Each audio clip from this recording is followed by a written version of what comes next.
Le damos la bienvenida a la presentación del grupo de convivencia y seguridad de la agrupación política Impacto, que apoya al ingeniero Gabriel Gurméndez a la presidencia de la República. Brevemente vamos a presentar a los miembros que van a hablar hoy. Estos son simplemente 4 personas, pero hay un grupo mucho mayor que no pueden hablar todos, pero realmente son muchas personas de distintos ámbitos que han contribuido hoy. El doctor Jorge Barrera es abogado por la Facultad de Derecho de la Universidad de la República, magíster en Derecho Penal de la Universidad Austral de Buenos Aires, profesor de grado y posgrado de Derecho Penal de la Universidad de Montevideo, diputado por el Partido Colorado en el periodo 2000-2005 y el coordinador de este equipo técnico. El comisario general retirado, Félix Riestra, fue formado internacionalmente con experiencia en el FBI de Estados Unidos, director de investigaciones de la Jefatura de Policía de Florida, subjefe de Policía de Canelones y Maldonado, entre otros cargos. El comisario mayor retirado, Elvio Alegre, tiene una dilatada carrera en la Jefatura de Policía de Florida, fue jefe de informática, director de seguridad y coordinador ejecutivo. Y por último, el doctor Martín Pecoy, abogado también por la Facultad de Derecho de la Universidad de Montevideo, posgrado en Derecho Penal Económico y profesor de grado y posgrado de Derecho Penal en la Universidad de Montevideo. Así que sin más, le damos la palabra al precandidato a la presidencia de la República, ingeniero Gabriel Gurméndez.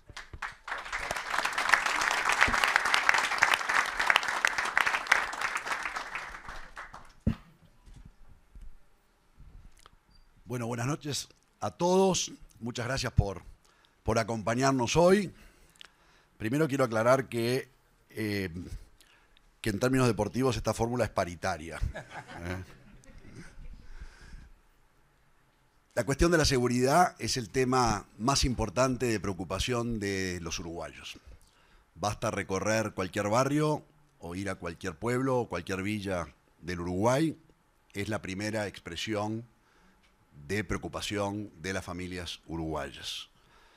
Nosotros lo queremos situar en ese lugar como una prioridad de la próxima administración.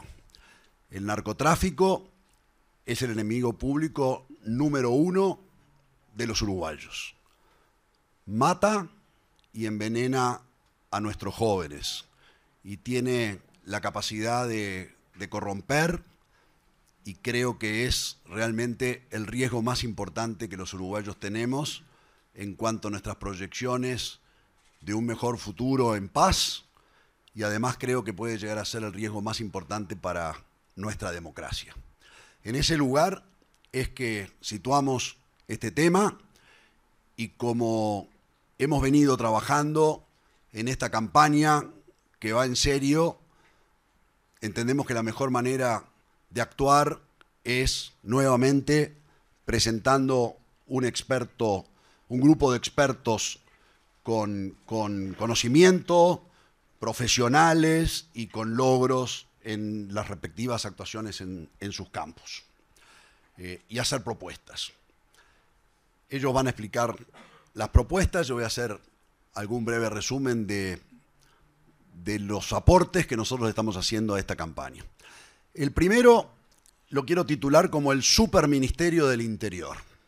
Entendemos imprescindible fortalecer las capacidades de represión del Ministerio del Interior, incorporando más de 1.500 efectivos que en este caso proponemos que provengan de la Prefectura Nacional Naval, que es personal que viene realizando actuaciones de naturaleza policial y que en forma eficaz y rápida pueden ponerse inmediatamente al servicio de la lucha contra el crimen organizado, que es la prioridad que nosotros tenemos.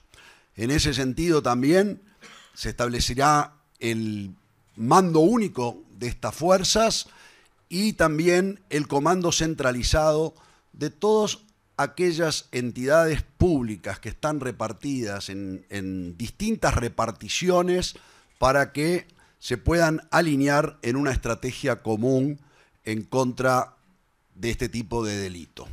Eso supone, entre otras cosas, poner al servicio del Ministerio del Interior las actividades que tienen que ver con naturaleza investigativa, con lo que tiene que ver con los recursos y las áreas de inteligencia y con aquellas actividades que realizan tareas conexas a este delito. Algo que creo que todos conocemos, en el Estado uruguayo existen recursos, por ejemplo, de inteligencia que están repartidos en Presidencia de la República, en el Ministerio del Interior, en el Ministerio de Defensa Nacional, o en las respectivas fuerzas. Entendemos, como en este caso, que debe existir un comando único que en una guerra tenga el control de estas situaciones. Por ejemplo, y creo que en esto coincidimos con otros candidatos, hay que fortalecer la capacidad de los escáneres del puerto de Montevideo.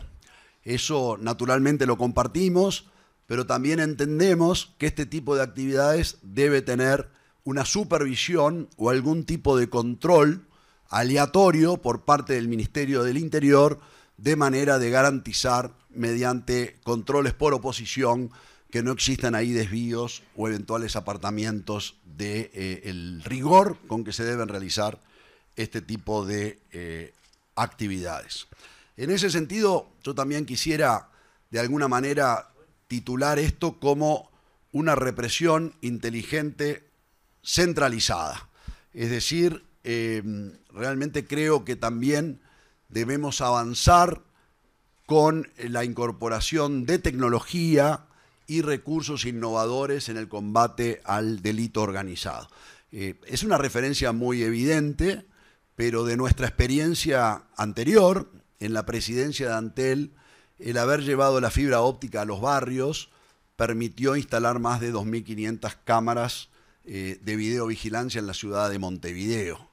Este esfuerzo debe ser naturalmente expandido, fortalecido, pero habla a las claras del tipo de saltos que se pueden dar mediante la incorporación de tecnologías nuevas o de la propia inteligencia artificial para colaborar en el combate al delito, particularmente en lo que refiere a la presencia intensa y fortalecimiento del patrullaje y la presencia territorial de la policía, que va a ser mucho más efectiva en la medida en que podamos dotarla de estos elementos tecnológicos más avanzados para la realización de la tarea.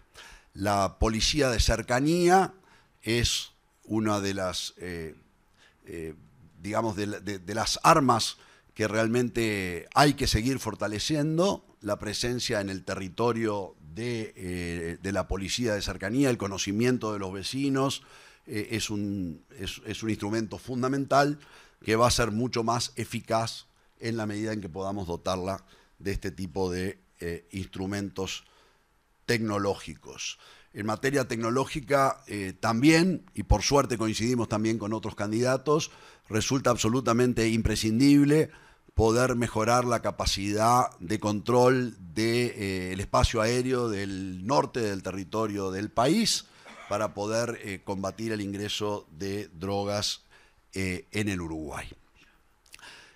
El otro punto donde queremos hacer un énfasis especial tiene que ver con lo que hay detrás de estas organizaciones criminales que están dedicadas al narcotráfico.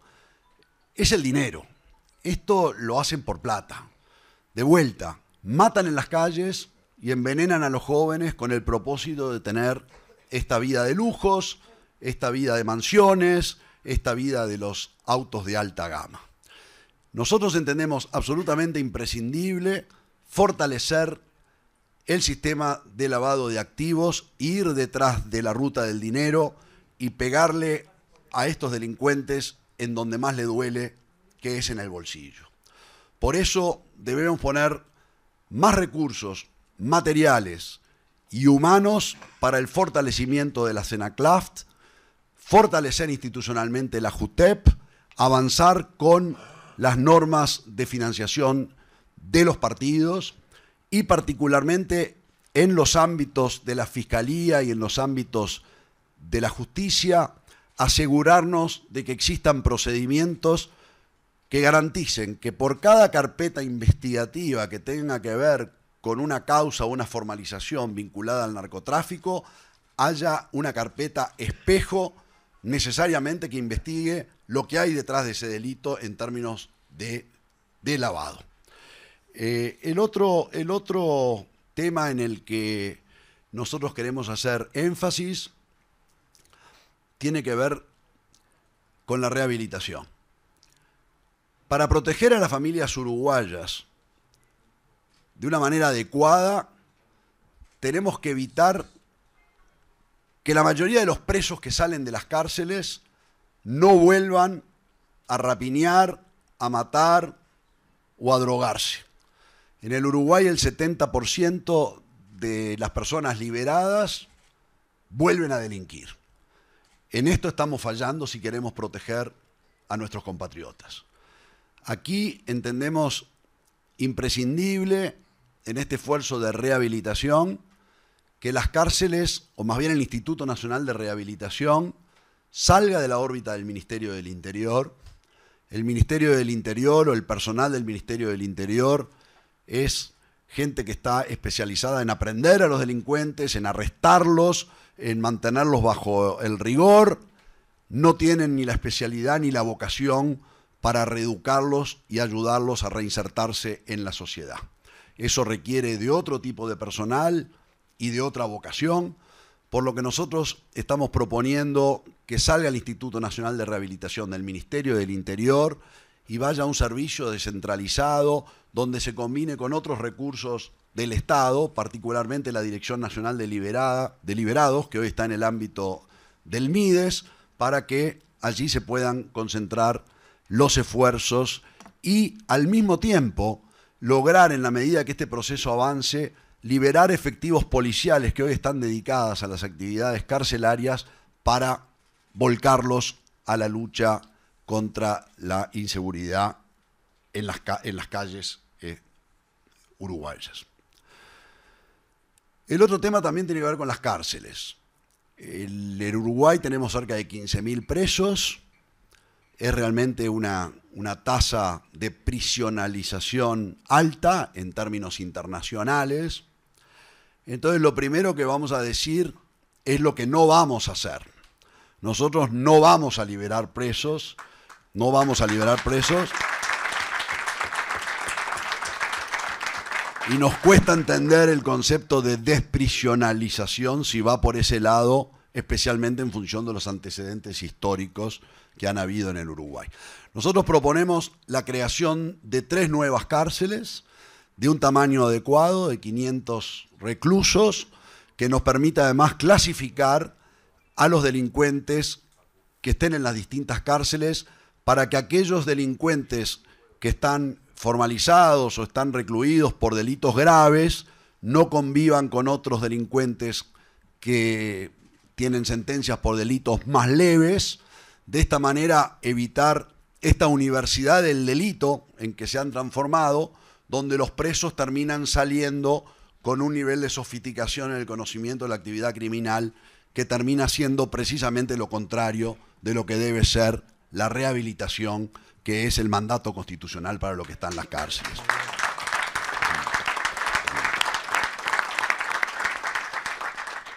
En ese sentido también esta construcción de cárceles entendemos que va a fortalecer todas los esfuerzos en el sentido de la rehabilitación. El mundo está viviendo unos cambios tecnológicos absolutamente revolucionarios. Si algo caracteriza nuestro tiempo es los cambios que estamos viviendo en materia de tecnología. Con ello aparecen nuevas modalidades de delitos, nuevas vulnerabilidades y grandes peligros. Eso pasa a veces desde la propia continuidad de las prestaciones de servicios hasta la afectación patrimonial de la gente y nuevas formas de estafa. En el Uruguay estas cosas ocurren, en el mundo ocurren y cada vez va a ocurrir más. Nosotros entendemos que este es un aspecto muy importante. El marco legal existente en el Uruguay no está actualizado. Queremos avanzar en la propuesta de una ley de ciberseguridad en la que se contemple además algunos aspectos vinculados al tema penal con la creación de nuevos delitos que nos permitan realmente combatir más eficazmente esta modalidad. Es decir, que de alguna manera el delito de acceso indebido a los sistemas, el daño informático, la estafa informática o la usurpación de identidad, que son estos nuevos riesgos que existen en la sociedad. Por supuesto, también fortalecer institucionalmente la nueva unidad de ciberseguridad en el marco del Ministerio del Interior y avanzar también institucionalmente a nivel de las entidades públicas en fortalecer las capacidades para protegernos desde el punto de vista tecnológico y operativo con estas nuevas formas de delito. Quiero comentar también, y de vuelta creo que es importante porque quiero reafirmar coincidencias, que también coincidimos con algunas de las propuestas que ha hecho Álvaro Delgado en materia de seguridad. Con el doctor Jorge Barrera, y también vinculado al tema del narcotráfico, hicimos algunas visitas y en particular una visita a la secretaria de Seguridad de la Nación Argentina, en la que nos hizo llegar algunas opiniones que valoramos mucho referidos a algunas propuestas en materia del derecho penal copiadas de la experiencia de Italia en materia del combate contra las mafias y en la necesidad también de crear un departamento antimafias en el ámbito del Ministerio del Interior. Nosotros nos sumamos a las propuestas que puedan contribuir al combate al delito organizado y vamos a incorporar también estas propuestas en nuestro programa de gobierno en materia de seguridad. Los abordajes son múltiples, hay muchas propuestas planteadas por los distintos actores políticos. Una de ellas es el de los allanamientos nocturnos. Nosotros, cuando esto se planteó, entendimos que no era conveniente la modificación de la Constitución para incluir este instrumento, que alcanzaba con resolver esto en el ámbito de la ley. Tengo que decir que en nuestro sector existen distintas reflexiones y puntos de vista respecto a este tema, pero entendemos sí conveniente, ya que fue planteado de esta manera, que en lo personal, es mi posición personal, no es compartida por todos en el sector, pero sí es mi posición personal que se avance con la incorporación de la propuesta de los allanamientos nocturnos como está planteado a nivel de la consulta popular que se está llevando adelante. Por último, y antes que le demos la palabra a los miembros de este equipo, que además hay muchos más que no caben en la mesa, yo quiero decir que nosotros hacemos estos aportes a la discusión política como parte de esa visión de que tenemos que proponer lo que consideramos son las mejores soluciones. Pero el tema del narcotráfico es un problema que, como lo hemos visto, trasciende administraciones, trasciende gobiernos y trasciende países.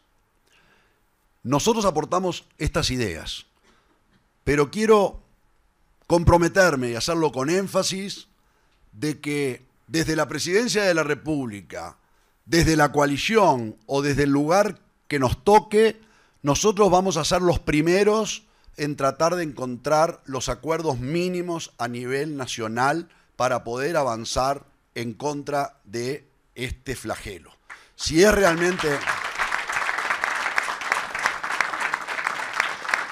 realmente esta es la prioridad de todos los uruguayos y realmente es la prioridad de todos los que estamos haciendo propuestas políticas, yo creo que la sociedad uruguaya y los uruguayos no nos perdonarían a los políticos que no pudiéramos encontrar los acuerdos mínimos por arriba de nuestras diferencias para hacerle a la gente la vida mejor, en paz y que se pueda volver a caminar por los barrios de los pueblos y ciudades de este país sin que tengamos que tener miedo.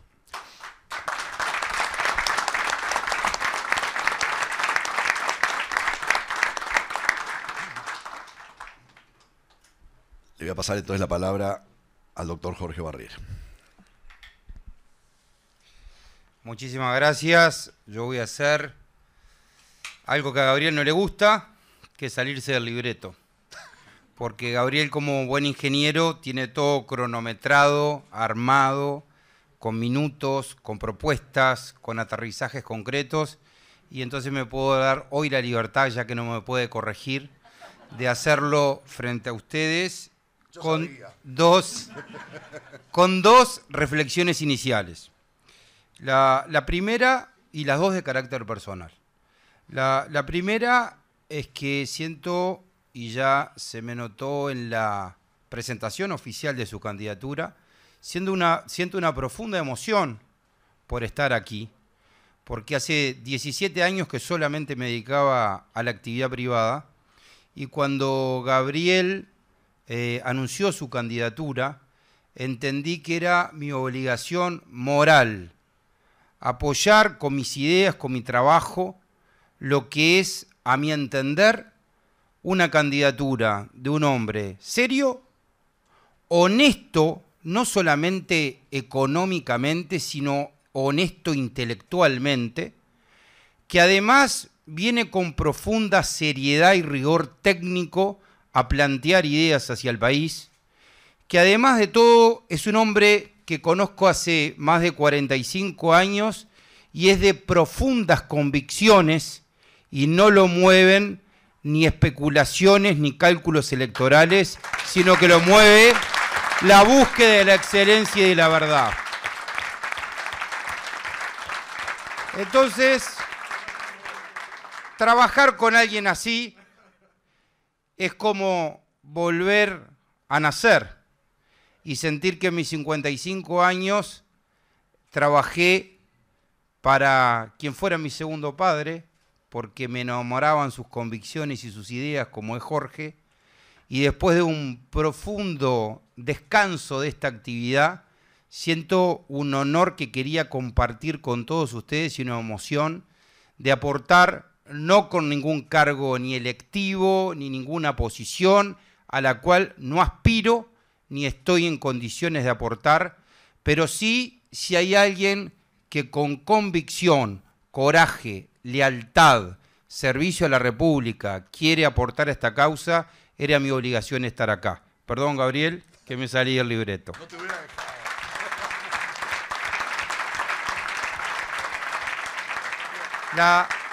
La segunda reflexión también es de carácter personal, pero no referido al candidato, sino que tengo esa sensación de injusticia porque hoy somos 6 los que estamos sentados aquí, pero de estas propuestas han participado 37 técnicos que han trabajado intensamente en esto, y cuando uno siente que tiene que representar tanto trabajo y gente anónima que hace propuestas, es la primera obligación también agradecerles y nombrarles. Bueno, yendo ahora sí a la parte netamente programática, es un orgullo haber coordinado este trabajo que ha llevado a que el núcleo y la columna vertebral de nuestra propuesta la haya planteado Gabriel. Ahora cada uno de nosotros va a hacer un pequeño aporte y una profundización de cada uno de estos ítems que Gabriel ha nombrado y que son los que le dan el sustento concreto y pragmático a nuestras propuestas. Por mi especialidad, el tema de lavado de activos, sin lugar a dudas, ocupa un tema central y debe ocupar un tema central en la próxima administración. No solamente fortaleciendo la CENACLAF, sino también generando en Montevideo, pero principalmente en los 18 departamentos del interior, políticas que lleven a que fortalecida la CENACLAF y además con que cada unidad del Ministerio del Interior pueda asignar personal que esté especializado en materia de delitos económicos, puedan llevar a ser realidad en cada uno de los departamentos que atrás de cada condena de narcotráfico se vaya por algo más importante que el transportista y por algo más importante que el que tiene la mercadería. Es el que financia y es, en definitiva, el que tiene los réditos de esa organización. Y para eso hay mucho trabajo, no solamente de investigación, sino también de inteligencia. Y por lo tanto, en esa inteligencia, la coordinación que tiene que existir entre la CENACLAF, las fiscalías y el Ministerio del Interior implican que no hay que gastar más, hay que gastar mejor. No hay que crear nuevas unidades. Lo que hay es que centralizar y coordinar. En mis tareas profesionales en el interior, sobre todo en los 18 departamentos, hay una realidad que se constata. Las fiscalías, aun cuando tengan intención de investigar luego de una sentencia de narcotráfico el lavado, necesitan de no solamente potenciar, sino también tener el respaldo auxiliar de quien pueda hacer el seguimiento de la ruta del dinero, que como muy bien lo expresaba Obama, lo importante ahí no es la libertad física, sino el goce de sus bienes, y allí es precisamente donde tenemos que atacar. En segundo lugar, planteamos también que para estos temas hay que ir hacia una modificación del Código del Proceso Penal, y en esto vamos a ser bien concretos en nuestras propuestas. Entendemos que las víctimas tienen que estar fortalecidas. Hoy el artículo 260 del Código del Proceso Penal lo que hace es darle potestades a los abogados de los imputados para que puedan solicitar pruebas al juzgado para incorporarlas en el proceso, y no así a las víctimas. Entendemos que esa modificación le va a poder dar fortaleza legal al rol de la víctima dentro del proceso penal. Entendemos además que hay que modificar el artículo 360 del Código del Proceso Penal para que puedan también impugnar sin ninguna condición las sentencias de absolución o de pena menor que se pudiera obtener de un juzgado, puesto que hoy también están, sobre todo en las interpretaciones de la Suprema Corte de Justicia, restringidas esas posibilidades. Tenemos que modificar entonces el artículo 81 también del Código del Proceso Penal para fortalecer las potestades que las víctimas de los delitos a través de sus letrados pueden llegar a realizar. Y finalmente, como decía Gabriel, no solamente hay que proponer cosas nuevas, tenemos que también adaptar y ayornar lo que otras experiencias en el mundo funcionan, porque el crimen transnacional está absolutamente interconectado. Y por eso, como decía Gabriel en nuestra visita a la secretaria de Estado Patricia Bullrich, nos facilitó el Código Antimafia italiano. Ese Código Antimafia italiano, de los cuales una cantidad especial de artículos está destinado no solamente a la represión, sino que están destinados también a fortalecer las tareas de vigilancia y las tareas que el colaborador, o en el caso italiano el pentito, el arrepentido, pueda tener para desarticular esa organización. Estas son las reflexiones y las propuestas concretas que tenemos en materia de narcotráfico, en materia de lavado de activos y principalmente en los cambios procesales que entendemos le van a dar fortaleza a la respuesta que el Estado como tal le debe dar a las víctimas de los delitos. Muchas gracias.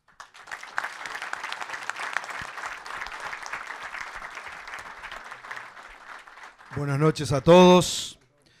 Bueno, brevemente voy a intentar ampliar un poquito el tema que planteaba nuestro candidato sobre la situación del Instituto Nacional de Rehabilitación y por consiguiente la situación de las cárceles.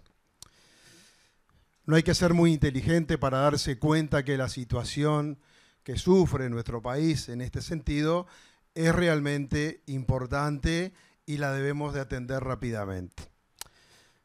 En el 2020 habían 11.789 personas privadas de libertad. A 4 años, en el 2024, al mes de abril, 15.651 personas privadas de libertad. Esto significa en 4 años un aumento del 32% de la población carcelaria en nuestro país. La mayoría de ellos oscilan entre los 20 y los 34 años. Vaya si es un dato importante de analizar la juventud, que realmente el gran porcentaje de jóvenes que tenemos hoy día en el sistema carcelario. Por otro lado, estamos ubicados entre los primeros países del mundo en cantidad de personas privadas de libertad respecto a la población. Para ser concretos, estamos décimos en el mundo. Y tenemos un promedio de 424 personas privadas de libertad por cada 100.000 habitantes. Vean si será alarmante esta situación. Y además, si eso fuera poco, tenemos una densidad de 135% de personas en las cárceles, o sea, cada 100 plazas, cada 100 lugares, tenemos 135 personas privadas de libertad, lo que significa que hay un hacinamiento importante, muy importante. A modo de ejemplo, un lugar que conozco con bastante propiedad, la cárcel de Las Rosas en Maldonado, fue pensada para 600 personas cuando se inauguró la cárcel nueva. Hoy día hay más de 1.100 personas hacinadas en ese lugar. Yo pregunto, en esta situación, ¿podemos rehabilitar a alguien realmente? Yo creo que no. Y si lo hacemos, va a ser en cifras muy menores que no significarían nada, en definitiva, para los resultados que pretendemos.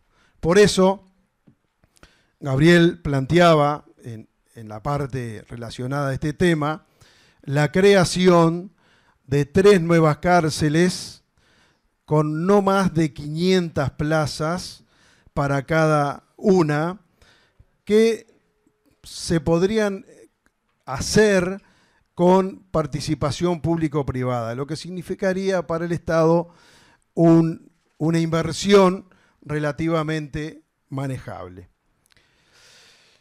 ¿Por qué queremos hacer más cárceles?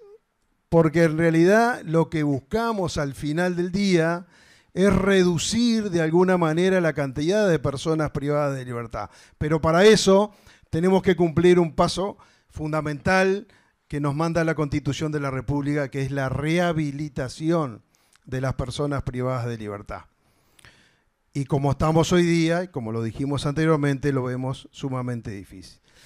Con la construcción de estas nuevas cárceles y la readaptación de las cárceles que ya tenemos en todo el país, nosotros podríamos iniciar una clasificación, tal vez el término no suena muy ético, pero una clasificación de las personas privadas de libertad, de manera que nos permita visualizar cuál es en realidad la problemática delictiva que tenemos por tipo de delito, por peligrosidad, por edad, por ocupaciones de cada una de esas personas. Y entonces sí, con el personal apropiado, que no sería el del Ministerio del Interior, porque otra de las propuestas precisamente es que finalmente, que es un anhelo muy antiguo de nuestra sociedad, el sistema carcelario salga de la órbita del Ministerio del Interior, por una sencillísima razón. El mismo personal que aprende al delincuente, que lo investiga y que lo lleva a un tribunal, no puede ser de ninguna manera el mismo que después pretenda rehabilitarlo. Hay un rechazo natural entre uno y otro que no nos permite de ninguna manera lograr estos propósitos. Entonces, con personal capacitado, profesional, fuera del ámbito de la Policía Nacional, estaríamos en condiciones, sí, de empezar un trabajo de rehabilitación más serio. Por otro lado, otro de los temas que nos preocupan es la asistencia médica de las personas privadas de libertad. Hoy día, el Ministerio de Salud Pública, que sería el responsable de atender a las personas privadas de libertad con problemas de salud, cubre un 65% aproximadamente del total de estas personas. El resto lo cubre la Dirección Nacional de Sanidad Policial, que como todos sabemos es un servicio destinado a los policías y a la familia de los policías que sale del propio sueldo de los policías, que los propios policías pagan. Bueno, lo que pretendemos como propuesta es que finalmente el Ministerio de Salud Pública se haga cargo de la cobertura del 100% de las personas privadas de libertad. Con esto creo haber ampliado un poquito la propuesta y agradezco a todos su atención.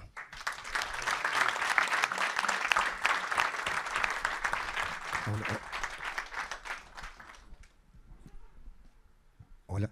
Bueno, buenas noches. Creo que nuestro candidato me dejó muy poco para decir.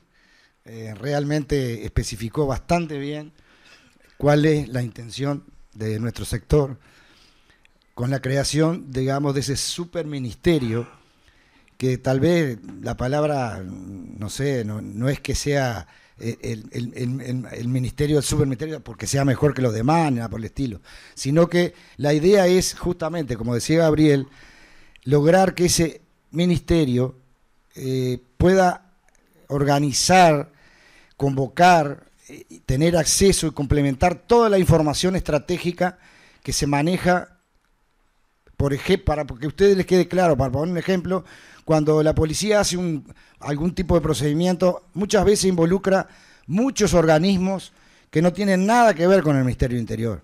Ministerio de Defensa, en los casos económicos, DGI, Banco Central, todo un montón de organismos, los cuales en este momento están trabajando todos en forma separada y el Ministerio del Interior no tiene la potestad de poder trabajar en conjunto y de obtener información a veces necesaria en forma lo más rápida posible para poder obtener un buen resultado en procedimiento.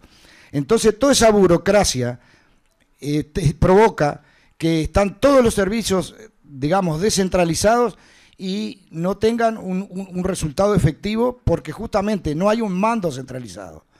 Entonces, la idea es esa, de que este ministerio tenga esa potestad de poder organizar toda esa información que se maneja en todos esos organismos diferentes.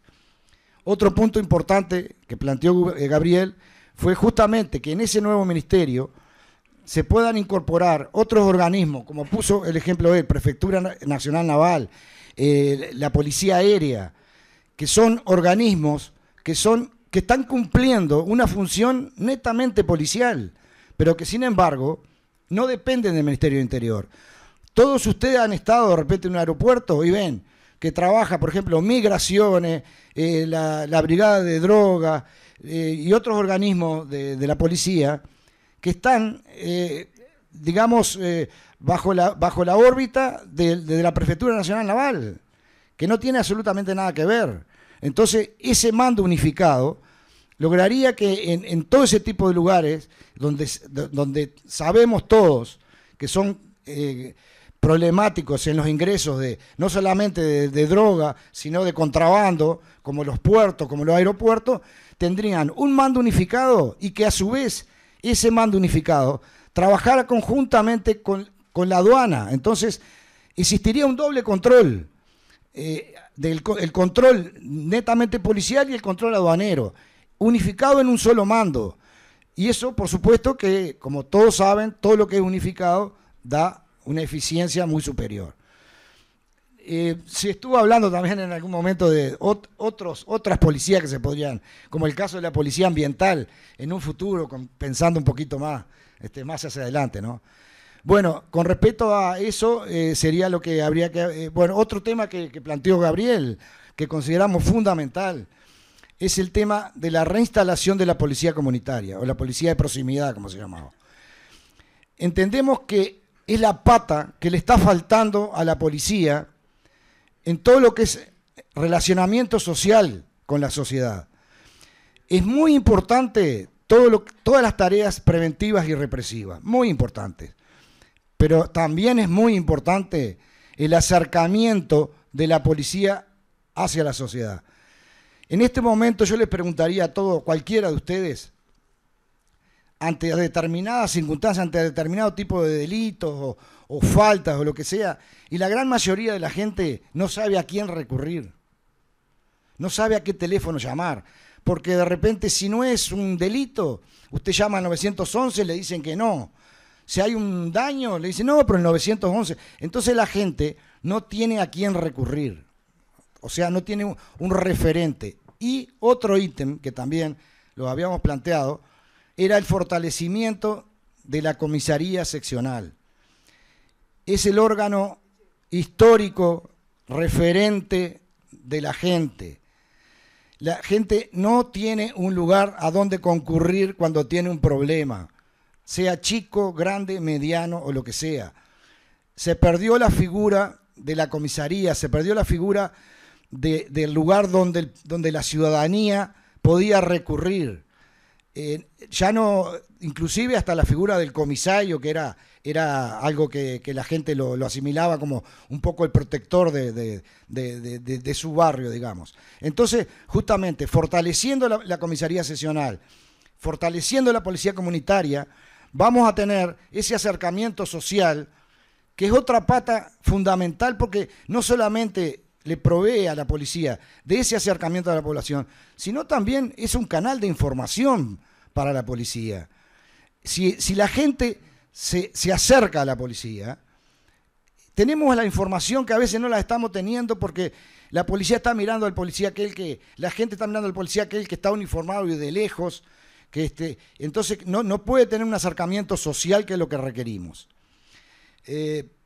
Eso creemos que es fundamental. Y bueno, y después, con respecto a lo que hablaba Gabriel, que un poco enrabado con todo esto, es la idea de que, por supuesto, tenemos que sumar tecnología en todo. Nosotros sumamos tecnología en todos los aspectos de la policía, y ahí nosotros vemos que se habla de que tenemos poco policía. No es tan así. Nosotros tenemos más de 30.000, alrededor de 32.000 policías. Per cápita, por población, tenemos una policía, mucha más cantidad de policía que muchos países del mundo. El tema es que si esos policías no están con la tecnología necesaria, no están capacitados debidamente y de repente están haciendo tareas administrativas, muchos policías ejecutivos cumplen tareas administrativas en este momento que deberían, ese policía, usted le da la tecnología, le da la capacitación y todo lo que necesita ese policía, y ese policía usted lo está sacando a la calle. Hay una cantidad de policías que están cumpliendo tareas administrativas que se pueden evitar, y ahí estaríamos teniendo esa falta de policías que nosotros notamos en la calle, la estaríamos buscando sin gastar ningún peso, simplemente capacitando, tecnificando, y que toda esa gente que está cumpliendo tareas administrativas pase a cumplir tareas preventivas y represivas. Bueno, creo que es un poco un redondeo de lo que Gabriel. Muchas gracias.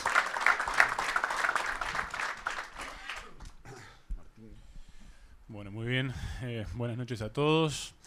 Primero que nada, una pequeña salida de libreto, emulándole a Jorge, muy breve esta vez, para informarles la satisfacción de formar parte del equipo, el agradecimiento por el trabajo realizado a todos, por la convocatoria a Gabriel y a Jorge, con quienes tuvimos una sintonía instantánea al momento de empezar a plantear temas, y precisamente de esa sintonía, de esa armonía de pensamiento en relación al fenómeno tecnológico, es que maduraron ciertas medidas que, bueno, voy un poquito a ampliar lo que ya comentó Gabriel.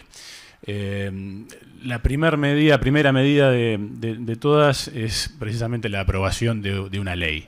Una ley de ciberdelitos que se ocupe precisamente de esta que es la delincuencia de mayor crecimiento, que ya venía siendo de gran crecimiento, pero fue un fenómeno explosivo a partir de la pandemia.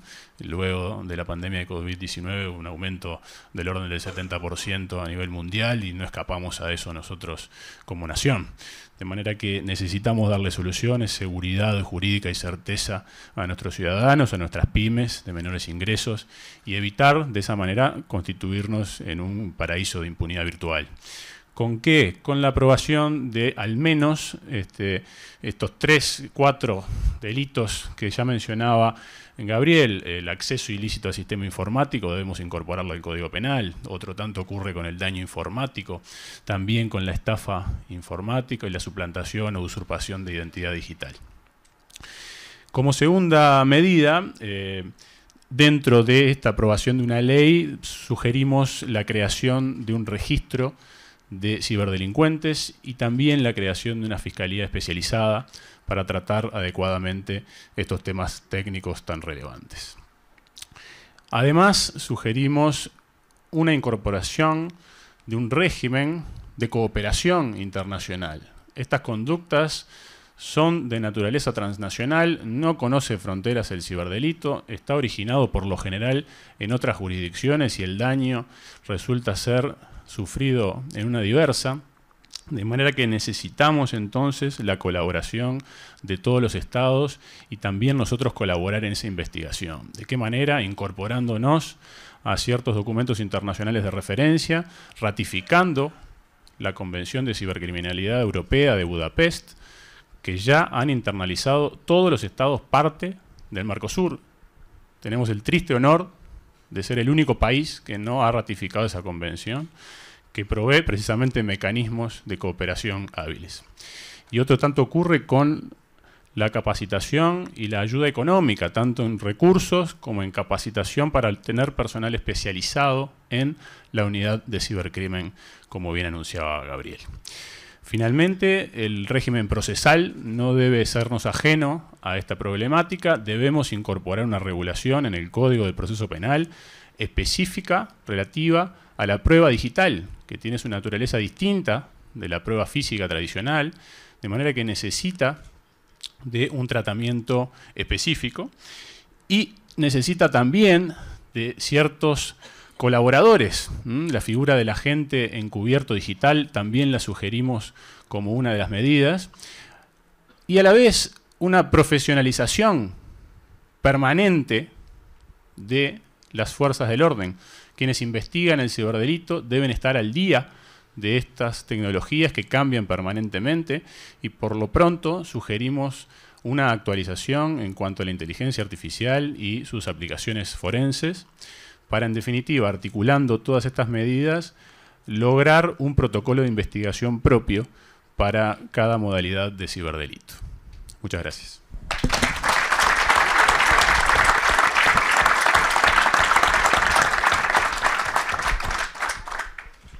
Los uruguayos no podemos naturalizar la crueldad y la violencia y no podemos permitir que en nuestras calles se siga matando, que sigamos viendo a esta gente envenenada con la droga y que la gente no pueda convivir en paz. De vuelta, está el mayor riesgo a nuestras posibilidades de ser una sociedad próspera, pacífica y seguir siendo una gran democracia y una democracia plena en este país. Vamos a comprometer todo el esfuerzo para que eso pase en el Uruguay.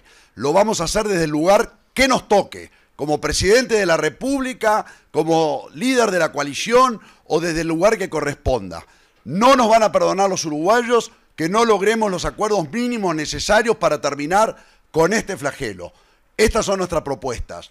Un Ministerio del Interior, Superministerio del Interior, que tenga dentro de unos pocos meses 1.500 efectivos preparados, policías, para enfrentar esta lucha, que tenga el comando de todos los recursos del Estado, los recursos investigativos, la tecnología, la inteligencia al servicio de esta prioridad.